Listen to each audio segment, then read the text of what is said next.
Shutterstock.com. Rabbi Terry Bookman, a nationally known Jewish leader, author and educator, knows firsthand some of the biggest challenges facing those in the Jewish community. Bookman's concern for the fate of the Jewish people is not unfounded, as there are examples in the news almost every day. There are obstacles preventing the growth of the Jewish people. One of the big reasons is because the paradigm has not yet shifted.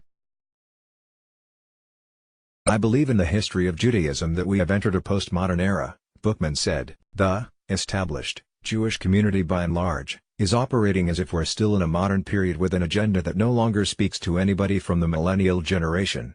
His new book, Beyond Survival, is said to challenge the current agenda, assumptions, mindset and sacred crows of the Jewish establishment, which has largely accepted and become resigned to its communal decline.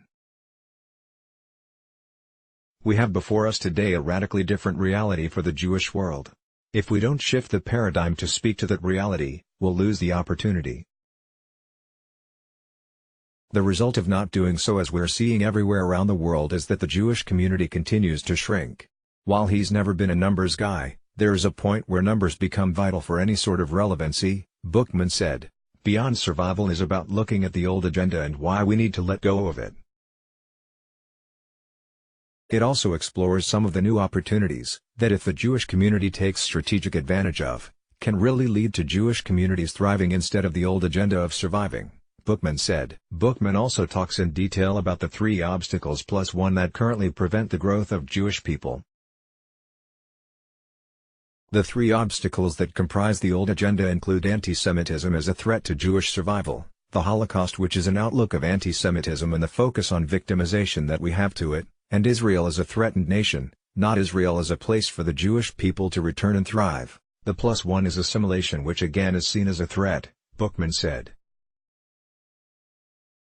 The threat is that all of the old agenda, the survival agenda, which was very important because we did need to survive under very dire circumstances for long periods of our history. The old agenda is based on threat and a sense of victimization. But that is no longer a reality in the Jewish world. Bookman makes it clear that this isn't to diminish the survival agenda when under attack, because when one is under attack, survival is of the essence, he said. In the book, Bookman shares an incident in which he met the Dalai Lama. He came to the Jewish people because he wanted to know how a religion and a people survive away from their land. The Dalai Lama believed the experts on this were the Jewish people because we were off of our land for almost 2,000 years and they did survive. While the survival agenda is important, it no longer speaks to the current reality, Bookman said. The book also offers an alternative vision for the Jewish future. This includes the concept of the paradigm shift, in which individuals can find an open and accepting community that joyously and creatively celebrates their sacred way of life. This is a future in which society can all grow and thrive.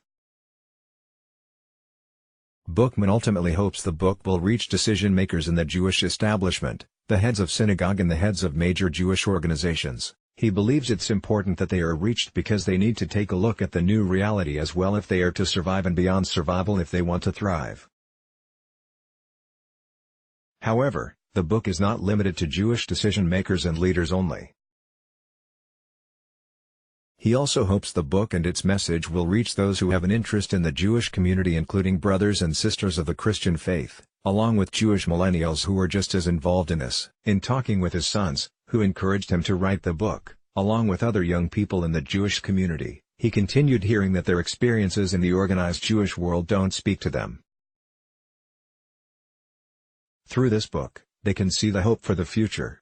Just as there are bright forces in the world, there are also dark forces. Just as there is love in the world, there is also hate. Bookman addresses this reality head on in the book. One of the things I say in the book is that there is evil and hatred in the human heart.